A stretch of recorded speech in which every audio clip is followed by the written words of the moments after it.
સુરતમાં ભારે વરસાદથી ભેસ્તાન બાટલી બોય રોડ પાણી થઈ ચૂક્યો છે, જ્યાં પ્રમુખ પાર્ક નજીક રસ્તા પર પાણી ભરાઈ ચૂક્યા છે।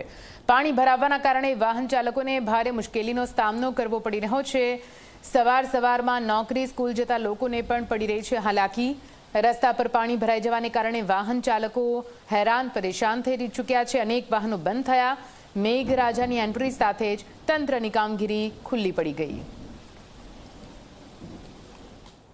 सूरत शहर में मेघराजाए धमाकेदार बेटिंग करी है, परंतु शहर अलग अलग विस्तार में वरसादी पानी भराया है। हाल दृश्य जोई शकाय छे, बाटली बोय बेस्तान रोड ना छे। अहीं पानी भराई जता वाहन चालकों ने भारे हालाकी पड़ी रही है। ट्राफिक जाम ना दृश्य सर्जाई रह्या छे।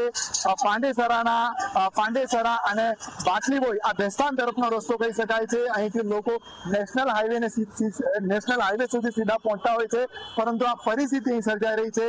નોકરી, શાળા, કોલેજ કે તમામ લોકો જે જઈ રહ્યા છે હેરાન ને પરેશાન જે છે થવાનો વારો આવી રહ્યો છે। આ દ્રશ્ય જોઈ શકાય છે। શું પરિસ્થિતિ શહેરના રોડ રસ્તાઓની સર્જાઈ રહી છે? સુરત મહાનગરપાલિકાના પ્રી મોન્સૂન કામગીરીના દાવાઓ અહીં નિષ્ફળ સાબિત થઈ રહ્યા છે। જાણે નદી હોય એવી પરિસ્થિતિ જે છે અહીં સર્જાઈ રહી છે। ત્યારે શહેરના અલગ અલગ વિસ્તારની અંદર જે છે વરસાદ વરસી રહ્યો છે અને વરસાદને લઈને પાણી ભરાવાના પણ દ્રશ્ય જે છે સામે આવી રહ્યા છે। પ્રશાંત ડિવરે, જી મીડિયા, સુરત।